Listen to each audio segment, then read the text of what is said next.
Good morning all of 12th student. आज हम लोग पढ़ेंगे ट्रांसफार्मर में ऊर्जा की हानि।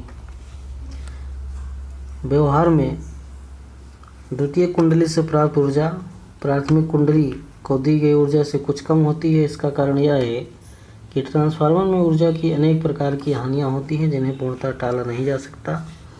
ये हानियाँ निम्न प्रकार हैं। पहला है ताम्र हानि। जब ट्रांसफार्मर की कुंडलियों से होकर धारा बहती है तो उसके प्रतिरोध के कारण कुछ वैद्युत ऊर्जा ऊष्मा में बदल जाती है और इसे ताम्र हानि कहते हैं। इस हानि को कम करने के लिए कुंडली का प्रतिरोध कम से कम रखना चाहिए। लौह हानि क्या है? ट्रांसफार्मर की क्रोड में भंवर धाराओं के कारण जो ऊर्जा होती है उसे लौह हानि कहते हैं। इस हानि को कम करने के लिए क्रोड पटलित बनाई जाती है। अगला आपका शैथिल हानि है। ट्रांसफार्मर की क्रोड प्रत्यावर्ती धारा के कारण बार बार चुंबकित एवं विचुंबकित होती रहती है, जिससे डोमेनों को बार बार घूर्णन से क्रोड गर्म हो जाता है। इस हानि को कम करने के लिए क्रोड को कच्चे लोहे या सिलिकॉन स्टील का बनाया जाता है। चुंबकीय क्षरण क्या है?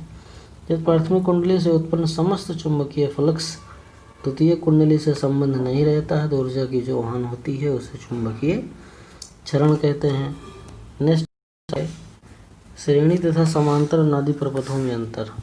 श्रेणी नादी प्रपथ और समांतर नादी प्रपथ में क्या अंतर है? श्रेणी में एल और सी श्रेणी क्रम में जोड़ा जाता है। समांतर में एल और सी समांतर क्रम में चित्र के भांति जोड़ा जाता है। इसमें प्रेरकत्व एल तथा धारिता सी के सिरों पर उपलब्ध वोल्टता परिपथ पर आरोपित वोल्टता से कहीं अधिक होती है और इसमें चित्र की भांति मुख्य धारा आई से कहीं अधिक होती है। तो इस प्रकार के परिपथ में धारा परिवर्धन प्राप्त होता है, अतः इस धारा को अनुनादी परिपथ कहते हैं। अगला पॉइंट है अनुनादी आवृत्ति पर इस परिपथ की प्रतिबाधा न्यूनतम होती है। अनुनादी आवृत्ति पर श्रेणी अनुनादी परिपथ में प्रतिबाधा न्यूनतम और धारा अधिकतम होती है। समांतर में क्या होता है? अनुनादी आवृत्ति पर इस परिपथ की प्रतिबाधा अनंत होती है तथा धारा न्यूनतम होती है।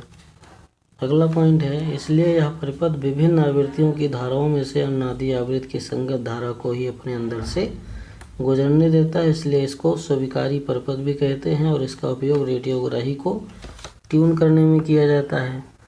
इसमें क्या है? यह परिपथ विभिन्न आवृत्तियों की धाराओं में से अनुनादी आवृत्ति की संगत धारा को अपने अंदर से नहीं गुजरने देता, इसलिए इसको अस्वीकारी अथवा फिल्टर परिपथ कहते हैं। इसका उपयोग रेडियो प्रेसी में किया जाता है। आगे हम लोग अगले क्लास में देखेंगे। धन्यवाद।